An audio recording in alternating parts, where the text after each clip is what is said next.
ರಾಜ್ಯದಲ್ಲಿ ಹೇಗಿದೆ ಮಳೆ ಅಬ್ಬರ? ಬೆಳಗಾವಿ ಭಾಗಕ್ಕೆ ಮಹಾ ಎಫೆಕ್ಟ್. ಕರಾವಳಿ ಮಲೆನಾಡಲ್ಲಿ ಮಳೆಯಿಂದ ಏನೆಲ್ಲ ಸಮಸ್ಯೆ? ಎಲ್ಲೆಲ್ಲಿ ಶಾಲೆ ಕಾಲೇಜುಗಳಿಗೆ ರಜೆ? ಯಾವ ಜಿಲ್ಲೆಗಳಲ್ಲಿ ಯಾವ ಅಲರ್ಟ್? ಮುಂಗಾರು ಆರ್ಭಟ.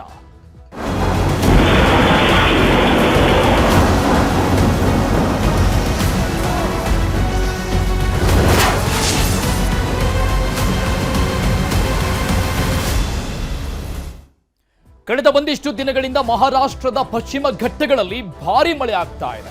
ಭಾರಿ ಮಳೆ ಹಿನ್ನೆಲೆಯಲ್ಲಿ ಭೀಮಾ ನದಿ ಪ್ರವಾಹಕ್ಕೆ ಸಿಲುಕಿ ಇಬ್ಬರು ಯುವಕರು ಸಾವನ್ನಪ್ಪಿರುವಂತಹ ಘಟನೆ ನಡೆದಿದೆ.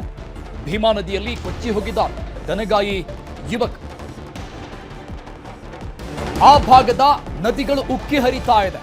ಮಹಾರಾಷ್ಟ್ರ ಭಾಗದ ಪಶ್ಚಿಮ ಘಟ್ಟದಲ್ಲಿ ಬೀಳ್ತಾ ಇರುವಂತಹ ಭಾರಿ ಪ್ರಮಾಣದ ಹಿನ್ನೆಲೆ ದನಕ್ಕೆ ನೀರು ಕುಡಿಸೋದಕ್ಕೆ ಬಂದ ಯುವಕರು ನದಿ ಪಾಲಾಗಿದ್ದಾರೆ, ನೀರು ಪಾಲಾಗಿದ್ದಾರೆ. ಯಾದಗಿರಿ ಜಿಲ್ಲೆಯ ಮಾಚನೂರು ಗ್ರಾಮದಲ್ಲಿ ನಡೆದಂತಹ ದುರ್ಘಟನೆ ಇದು. 17 ವರ್ಷದ ರಮೇಶ್, 21 ವರ್ಷದ ಸಿದ್ದಪ್ಪ ಮೃತಪಟ್ಟಂತಹ ಯುವಕರು. ದನ ಮೇಯಿಸುವಂತಹ ಯುವಕರು ದನಕ್ಕೆ ನೀರು ಕುಡಿಸೋಕಂತ ಹೋಗಿದ್ರು. ಭೋರ್ಗ್ ಹರಿತಾ ಇತ್ತು ಭೀಮಾ ನದಿ. ನದಿಯಲ್ಲಿ ಕೊಚ್ಚಿಕೊಂಡು ಹೋಗಿದ್ದಾರೆ. ಗುರುಸನಗಿ ಬ್ರಿಡ್ಜ್ ಕಮ್ ಬ್ಯಾರೇಜ್ನಿಂದ ಭೀಮಾ ನದಿ ಅಪಾರ ಪ್ರಮಾಣದ ನೀರು ಬಿಡುಗಡೆ ಮಾಡಲಾಗಿದೆ. ನದಿಗೆ ಅಪಾಯದ ಮಟ್ಟ ಮೀರಿ ಹರಿತಾ ಇದೆ ನೀರು. ನೀರಲ್ಲಿ ಕೊಚ್ಚಿ ಹೋಗಿದ್ದಾರೆ ಇಬ್ರು ಕೂಡ. ಸಂಬಂಧಿಕರ ಆಕ್ರಂದನ ನೋಡ್ತಾ ಇದೆ ದೃಶ್ಯದಲ್ಲಿ. ಮತ್ತೊಂದು ಕಡೆ ಮೃತದೇಹಗಳಿಗಾಗಿ ಶೋಧ ಕಾರ್ಯ ನಡೀತಾ ಇದೆ. ಯಾದಗಿರಿಯ ಮಾಚನೂರು ಅನ್ನುವಂಥ ಗ್ರಾಮದಲ್ಲಿ ನಡೆದಂತಹ ದುರ್ಘಟನೆ ಇದು.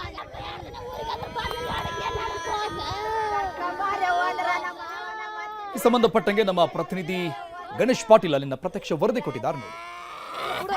ಭೀಮಾ ನದಿಗೆ ಅಪಾರ ಪ್ರಮಾಣವಾದ ನೀರನ್ನು ಬಿಟ್ಟಿರುವ ಹಿನ್ನೆಲೆಯಲ್ಲಿ ಏನು ಯಾದಗಿರಿ ಜಿಲ್ಲೆ ವಡಗೇರೆ ತಾಲೂಕಿನ ಮಾಚನೂರು ಗ್ರಾಮದಲ್ಲಿ ಇಬ್ಬರು ಯುವಕರು ಏನು ದನವನ್ನು ಮೇಯಿಸೋದಕ್ಕೆ ಬಂದಿರ್ತಾರೆ. ಮೇಯಿಸಂತ ಬಂದಿರ್ತ ಸಂದರ್ಭದಲ್ಲಿ ನೀರು ಪಾಲಾಗಿ ಏನು ನೀರಲ್ಲಿ ಕೊಚ್ಕೊಂಡು ಹೋಗಿರ್ತಾರೆ.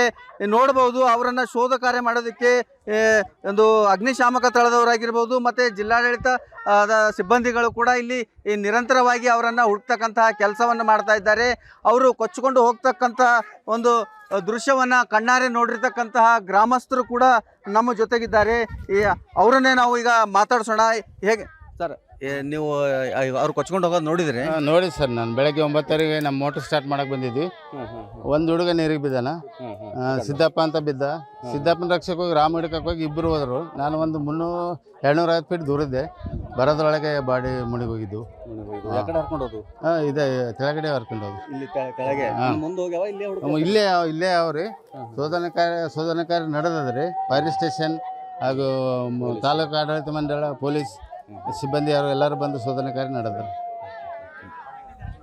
ಏನು ರಾಮು ಮತ್ತು ಸಿದ್ದಪ್ಪ ಅಂತಕ್ಕಂಥ ಇಬ್ಬರು ಯುವಕರು, 21 ವರ್ಷದ ಯುವಕ ಒಬ್ಬ ಮತ್ತು 17 ವರ್ಷದ ಯುವಕ ನೀರಲ್ಲಿ ಕೊಚ್ಕೊಂಡೋಗಿದೆ. ನಿಜಕ್ಕೂ ಈ ನನ್ನ ಎಡಭಾಗದಲ್ಲಿ ನೋಡೋದು ಅವರ ಕುಟುಂಬಸ್ಥರ ಒಂದು ಆಕ್ರಂದನ, ಆ ತಾಯಿಯ ಒಂದು ಮಕ್ಕಳನ್ನು ಕಳ್ಕೊಂಡಿರ್ತ ತಾಯಿಯಂದ್ರೆ ಆಕ್ರಂದನ ಮುಗಿಲು ಮುಟ್ಟಿದೆ.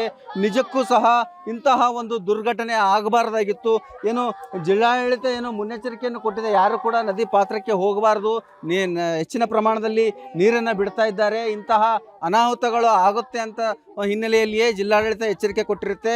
ಆದರೂ ಕೂಡ ಇಂತಹ ಒಂದು ದುರ್ಘಟನೆ ಯಾದಗಿರಿ ಜಿಲ್ಲೆಗೆ ಆಗಿರ್ತಕ್ಕಂಥದ್ದು ಆ ಒಂದು ಕುಟುಂಬಸ್ಥರಿಗೆ ಒಂದು ಬರಸಿಡಿಲು ಬಡಿದಂತಾಗಿದೆ. ಅವರಿಗೆ ದುಃಖವನ್ನು ಭರಿಸ್ತಕ್ಕಂಥ ಶಕ್ತಿಯನ್ನು ಭಗವಂತ ಕೊಡಲಿ ಅಂತ ಹೇಳಿ ಕೇಳ್ಕೊತೀವಿ. ಯಾದಗಿರಿಯಿಂದ ಗಣೇಶ್ ಪಾಟೀಲ್, ನ್ಯೂಸ್ 18.